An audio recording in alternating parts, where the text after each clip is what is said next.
هل أحيانا بتسمع صوت داخلك كما لو كان هناك شخص يتحدث إليك؟ هل حصل أبدا أنك حبيت تصحى بدري عشان تنهي تقرير أو تعمل شيء مهم وسمعت بداخلك صوتين، واحد بيقول لك قوم اصحى، والتاني بيقول لك قد ايه الدنيا برد بره وانك هترتاح وتتدفى لو فضلت في السرير؟ يا ترى اي صوتين كسب؟ هل تذكر مره كان المفروض تروح تمرينك الرياضي ولكن سمعت صوت بيقول لك خليك في البيت واتفرج على التلفزيون وكل حتتين كنافه وبقلاوه؟ خليني اسالك سؤال تاني، هل بتكلم نفسك؟ كلنا كائنات تتكلم وتفكر، ده عمره ما هينتهي طول ما احنا عايشين. هل بتكلم نفسك بصوت عالي؟ تخيل انك كنت في مناقشه حاده مع رئيسك في العمل وبتقول لنفسك ده غبي، انا بكره الشخص ده. ايه اللي ممكن تعمله لو شخص ركز نظره عليك وانت بتكلم نفسك بصوت عالي؟ الشخص هيفتكر انك مجنون. ربما تكون مريت بتجربه سلبيه سببت لك احساس سيء، ومن وقت للتاني تسمع صوت يفكرك بالتجربه دي ويعيد لك نفس الاحساس السيء. او ايه رايك في شيء لسه ما حصلش رغم انه هيحصل في المستقبل، اللي انك بتفكر فيه وتشعر بيديك مقدما؟ ليه هننتظر؟ اشعر بالهم من دلوقتي. لو في بدايه الاسبوع رئيسك طلب منك انك تقابله في مكتبه في يوم الخميس الساعه 9 صباحا، ايه هيمر بتفكيرك؟ طبعا هتسال نفسك ليه عايز يقابلني؟ عايز مني ايه؟ ايه الغلط اللي عملته؟ هل هتفصل من العمل وتتوقع السلبيات؟ صح؟ هل ممكن يمر في تفكيرك بدل السلبيات دي يا ترى العلاوه بتاعتي هتكون كام؟ اشك في كده طبعا. بل ممكن حتى انك ترجع لبيتك وتحكي لزوجتك كلام رئيسك وبالتالي يسبب لكم مضايقات انتم الاثنين. يا ترى هتشعر بايه في بدايه الاسبوع؟ معنويا مرتفع ولا منخفض؟ وفي اليوم الثاني واللي بعده طبعا منخفض، صح؟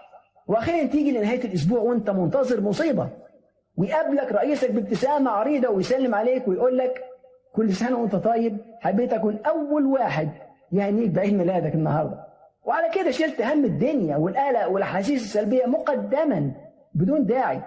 في كتاب كيف توقف القلق والاحاسيس السلبيه قال ديل كارنيجي اكتر من 93% من الاحداث اللي نعتقد انها هتسبب احساسات سلبيه لن تحدث ابدا، و7% او اقل لا يمكن التحكم فيه، زي الجو او الموت مثلا.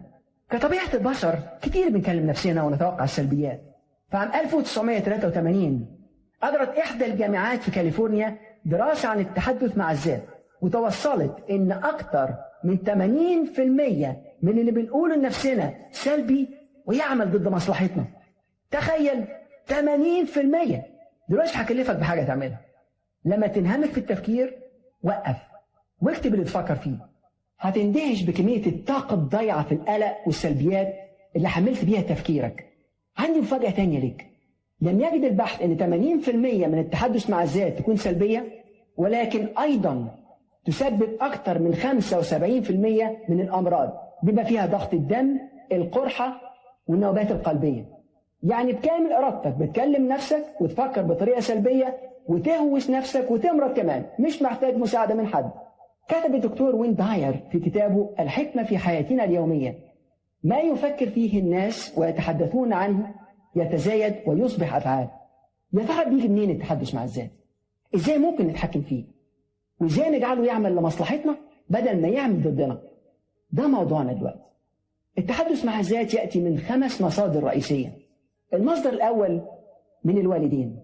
هل تذكر سماع أشياء زي أنت كسلان، أنت عمرك ما تعمل حاجة صح أبدا، أنت آخر بهدلة، أنت طالع زي أبوك كسلان وغبي؟ لو أنت زي أغلبنا فأنا عندي لك مفاجأة. دكتور شيد هيلمستيتر قال في كتابه ماذا تقول عندما تحدث نفسك أنه في خلال 18 سنة الأولى في عمرنا على فرض نشأتنا في عيلة إيجابية لحد معقول، يبقى اتقال لك أكتر من 148 ألف مرة لا أو ما تعملش كده.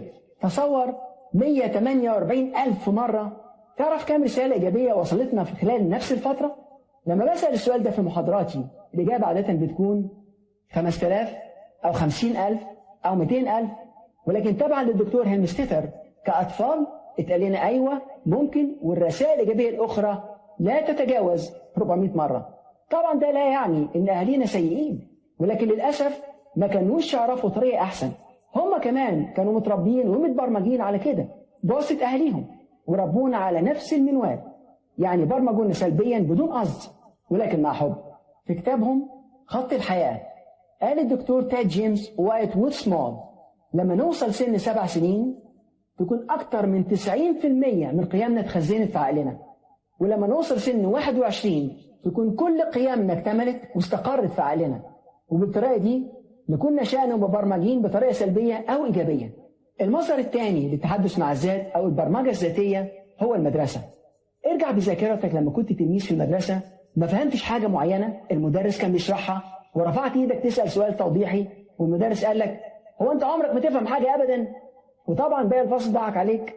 لو كنت زي معظمنا كده يبقى انت تعرضت لمواقف سلبية متشابهة. المدرسة هي تاني مصدر رئيسي للبرمجة الذاتية. المصدر الثالث للتحدث مع الذات او البرمجة الذاتية هو الأصدقاء. الأصدقاء بيأثروا على بعض بطريقة جوهرية، بيأثروا على بعض تجربة التدخين، الشرب، المخدرات، الهروب من المدرسة إلى آخره.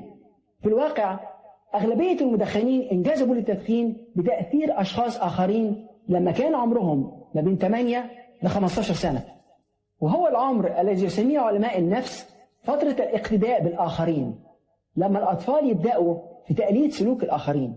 بنت نانسي مثلا اشترت جزمة رياضة كان نفسها فيها من زمان وكانت سعيدة جدا بالحصول عليها. تاني يوم رجعت من المدرسة تقول لي عايز أراجع الجزمة دي، فأنا سألتها إيه السبب؟ قالت إن واحدة من صحباتها قالت لها شكلهم مضحك.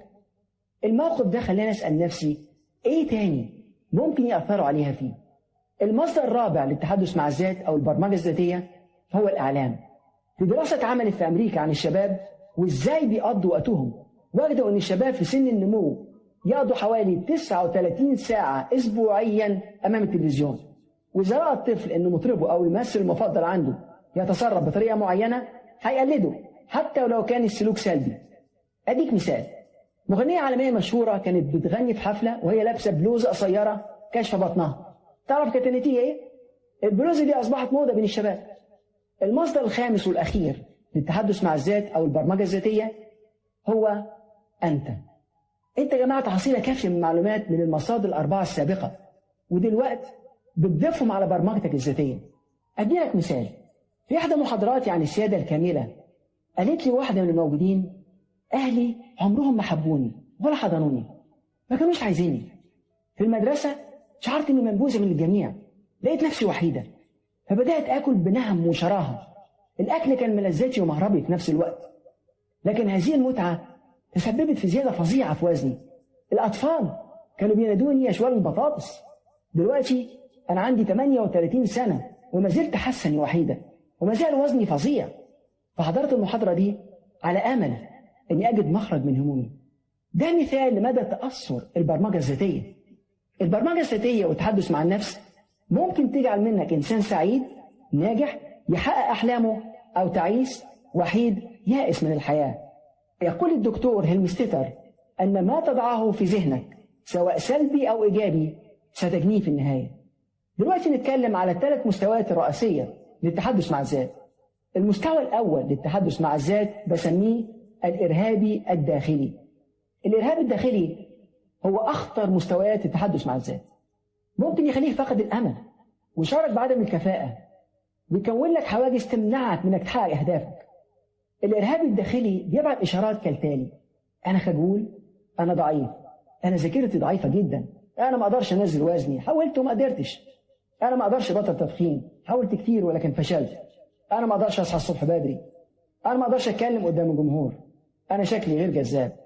الناس بتبعت إشارات سلبية للعقل الباطن وتفضل ترددها لغاية ما تبقى جزء من اعتقاداتها القوية، وبالتالي تؤثر على تصرفاتهم وأحاسيسهم الخاصة بهم وبالعالم حولهم.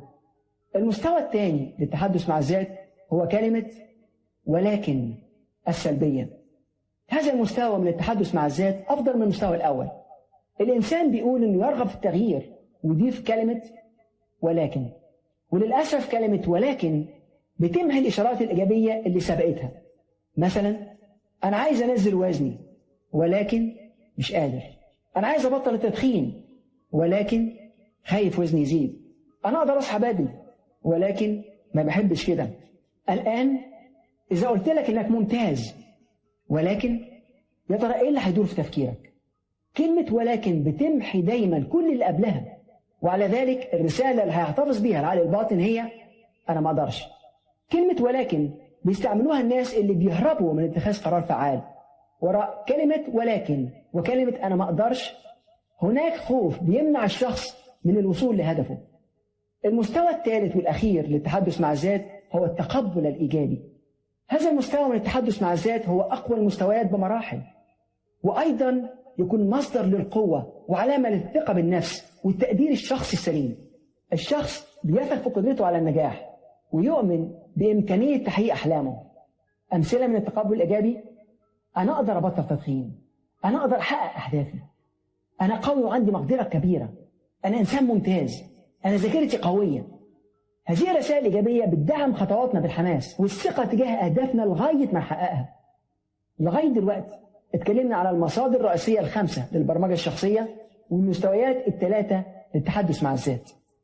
دلوقتي أقدم لك الأنواع الثلاثة للتحدث مع الذات. أول نوع للتحدث مع الذات هو الفكر. هذا النوع من التحدث مع الذات يشمل التحدث مع الذات والتفكير مع الذات، وهو ذو قوة شديدة وممكن يسبب أذى خطير. مثلا فكر في شخص ما بتحبهوش، فكر في موقف معين كان الشخص ده طرف فيه، اسمع بتقول ايه لنفسك ولاحظ هتشعر بايه. هذا النوع من التحدث مع الذات ممكن يؤدي إلى الاكتئاب ويؤثر على صحتك البدنية ويحرمك من المتعة في جميع مجالات الحياة. في كتاب فكر واغتني قال نابليون هيل: الأفكار لها قوة كبيرة. وكتب فرانك أوتلا: راقب أفكارك لأنها ستصبح كلمات، راقب كلماتك لأنها ستصبح أفعال، راقب أفعالك لأنها ستصبح عادات، راقب عاداتك لأنهم سيصبحوا طباعا، راقب طباعك لأنها ستحدد مصيرك. ثاني نوع من التحدث مع الذات هو الحوار مع النفس. هل حصل إنك دخلت في جدال مع شخص وبعد ما ماشي دار في تفكيرك كل شريط الجدال تاني؟ هتكون قمت بالدورين وكان عندك ندائين داخليين، نداء يمثلك ونداء يمثل الشخص التاني، وفضلت تعيد الشريط عدة مرات مع إضافة عبارات كنت تحب تقولها، زي مثلا المرة الجاية خلي بالك أنت بتكلم مين، ويكون الرد طيب أنا آسف، وأنت تقول للأسف مش كفاية، وتفضل على المنوال ده وما تخلص لغاية لما تجن نفسك. هذا النوع من التحدث مع الذات يولد أحاسيس وقوة سلبية. النوع الثالث للتحدث مع الذات هو التعبير بصراحة والجهر بالقول. النوع ده له شكلين. الشكل الأول هو التحدث مع النفس بصوت عالي. عمرك ما شفت شخص ماشي يكلم نفسه بصوت عالي؟ مرة كنت في فندق بدي فيه محاضرة، شفت واحد ماشي يكلم نفسه بصوت عالي ويشوح بإيده ويسب ويلعن، بمجرد ما شافني ببص له بطل ومشي بعيد. أحيانا لما يكون الشخص تحت ضغط غير عادي بيلجأ لا شعوريا للتنفيس عن نفسه بهذه الطريقة. للأسف الطريقة دي لا تفيد، بل بالعكس تضر، لأنها ممكن ترفع ضغط الدم وتنتج طاقة سلبية ضخمة. الشكل الثاني ممكن يكون على هيئة محادثة توحي بعدم الكفاءة. خليني أدي لك مثال. كان محدد أن أعطي محاضرة في فندق كوين إليزابيث في مونتريال، وفي الطرقة سمعت اتنين بيتكلموا، واحدة بتقول للتانية أنا عندي خوف رهيب من الكلام قدام الجمهور، أنا مش عارفة الناس بتقدر تعمل كده إزاي، بتقف قدامهم وتضحكهم عليك. ردت عليها التانية عندك حق طبعا، أنا عمري ما هتكلم قدام الجمهور. تعالوا نشوف إيه اللي حصل. الأولى قالت عن نفسها أشياء سلبية ووضعت نفسها في فخ هي خلقته، ومش بس أكدت إحساسها بعدم الكفاءة، ولكن شجعت زميلتها إنها تحس بنفس الشيء. البرمجة الذاتية بالطريقة دي اللي تحتوي على تكرار العبارات السلبية للنفس بالإضافة إلى تقبل عبارات سلبية من الآخرين بتكون ضارة للغاية وتسبب أحاسيس سلبية هدامة تقلل من أداء أدوارك في جميع مجالات الحياة. من الممكن المرور بكل الأنواع الثلاثة من التحدث مع الذات يوميا عن طريق برمجة أو إعادة برمجة عقلنا بإشارات سلبية للغاية فتستقر وترسخ بعمق في عقلنا الباطن وتصبح عادات. وبهذا الخصوص قال العالم الألماني جوتا أشر الأضرار اللي ممكن تصيب الإنسان هو ظنه السيء بنفسه. لحسن الحظ أنت وأنا وأي شخص في استطاعتنا التصرف تجاه التحدث مع الذات اللي بيسبب البرمجة السلبية. في استطاعتنا تغيير أي برمجة سلبية ونحل محلها برمجة أخرى جديدة إيجابية تزودنا بالقوة لسبب بسيط، وإننا متحكمين في أفكارنا. إحنا المالكين لعقولنا، وعلى ذلك ممكن نغير فيها حسب رغبتنا. قال أرنست هولمز في كتابه النظريات الأساسية لعلم العقل: أفكاري تتحكم في خبراتي وفي استطاعتي توجيه أفكاري. وفي كتابها العودة للحب قالت ماريان ويليامسون: في استطاعتنا في كل لحظة تغيير ماضينا ومستقبلنا بإعادة برمجة حاضرنا.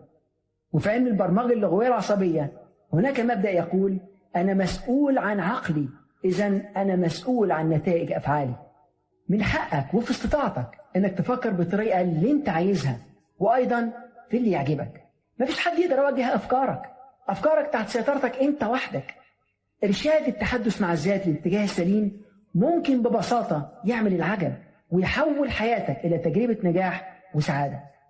وفي كتابهما تجرأ لتكسب قال جاك كانفيلد ومارك فينسن هانسن: نحن جميعا متساويين في أننا نملك 18 مليون خلية عقلية، كل ما يلزمهم هو التوجيه. قبل ما أديلك الخطة اللي يمكنك بيها تغيير نداء داخلي سلبي إلى آخر إيجابي ذو فعالية، خليني أقول لك إزاي العقل الحاضر والعقل الباطن بيشتغل. اعتبر إن العقل الحاضر هو معد برامج الكمبيوتر، وإن العقل الباطن هو الكمبيوتر نفسه. معد البرامج بيجمع المعلومات من الخارج ويغذي بها الكمبيوتر. مثلا لو معد البرامج بيغذي الكمبيوتر بالرسائل التالية ببرنامجه: أنا خجول، أنا ما أقدرش أبطل تدخين، أنا حاسس بضيق النهاردة، أنا عصبي المزاج، أنا ما أقدرش على الألعاب الرياضية، ويدخل البرنامج ده في الكمبيوتر. إيه اللي هيظهر على شاشة الكمبيوتر بالظبط؟ أنا خجول وما أقدرش أبطل تدخين إلى آخره، صح؟ وظيفة العقل الحاضر هو تجميع المعلومات ويغذي بيها العقل الباطن الذي لا يعقل الأشياء، فهو ببساطة يخزن المعلومات ويكررها فيما بعد، لا أكتر ولا أقل. لو حصل إن الرسالة اتبرمجت لمدة طويلة والمرات عديدة، هترسخ وتستقر في مستوى عميق من العقل الباطن. مفيش حاجة تقدر تغيرها، ولكن يمكنك أن تبدلها ببرمجة أخرى سليمة. دلوقتي خليني أطلب منك حاجة: ما تفكرش في كلب أبيض. هل ممكن تعمل كده؟ ما تفكرش في كلب أبيض. هل ممكن تعمل كده؟ طب ما تفكرش في حصان أسود. هل ممكن تعمل كده؟ طبعا لا. أنت غالبا فكرت في كلب أبيض معين أو حصان أسود معين. تعال نشوف حصل إيه. عقلك الباطن لغى كلمة ما تفكرش واحتفظ بعبارة كلب أبيض أو حصان أسود، صح؟ نفس الشيء بيحصل لما حد يسألك عن أحوالك وترد وتقول له مش بطال. العقل الباطن بيلغي كلمة مش وبيحتفظ بكلمة بطال. عشان كده لو سألت حد عن أحواله ورد وقال لك مش بطال، قول له أتمنى لك حظ سعيد. العقل الباطن بيحتفظ فقط بالرسائل الإيجابية التي تدل على الوقت الحاضر، بعكس انك لو قلت لنفسك أنا هكون كويس، رسالتك مش هتكون لها تأثير. يجب أن تكون رسالتك في الحاضر وليست فيما بعد. أدي لك أمثلة لبعض الرسائل الإيجابية الفعالة: أنا قوي، أنا سعيد، أنا هادي الأعصاب، أنا عندي ذاكرة قوية. ودلوقتي هدي لك 5 قواعد لبرمجة عقلك الباطن. 1. يجب أن تكون رسالتك واضحة ومحددة. 2. يجب أن تكون رسالتك إيجابية. 3. يجب أن تدل رسالتك على الوقت الحاضر. 4. يجب أن يصاحب رسالتك إحساس قوي بمضمونها علشان العقل الباطن يقبلها ويبرمجها. يعني ما تقولش أنا قوي من غير ما تكون مؤمن بكده بكل أحاسيسك. 5. يجب أن تكرر الرسالة عدة مرات إلى أن تتبرمج تماما. أعتقد أن دلوقتي عندك ما يكفي من المعلومات عن التحدث مع الذات أو القاتل الصامت. والآن أدي خطتك علشان يكون تحدثك مع الذات ذو قوة إيجابية. 1. دون على الأقل 5 رسائل ذاتية سلبية كان لها تأثير عليك. مثلا: أنا إنسان خجول، أنا ما أقدرش أبطل تدخين، أنا ذاكرتي ضعيفة، أنا ما أقدرش أتكلم أمام الجمهور، أنا عصبي المزاج. الآن قطع الورقة دي وارميها بعيد. 2. دون 5 رسائل ذاتية إيجابية تعطيك قوة، وابدأ دايما بكلمة أنا. مثلا: أنا أقدر أبطل التدخين، أنا بحب أتكلم مع الناس، أنا ذاكرتي قوية، أنا إنسان ممتاز، أنا نشيط وأتمتع بطاقة عالية. 3. دون رسالاتك الإيجابية في مفكرة صغيرة واحتفظ بيها دايما معاك. 4. دلوقتي خد نفس عميق واقرأ رسالات واحدة ورا التانية لغاية ما تقراهم كلهم. 5. ابدأ تاني بأول واحدة. خد نفس عميق واطرد أي توتر داخل جسمك. اقرأ الرسالة الأولى 10 مرات بإحساس قوي. غمض عينيك وتخيل نفسك بشكلك الجديد. افتح عينيك. ابتداء من اليوم احذر ايه اللي بتقوله لنفسك.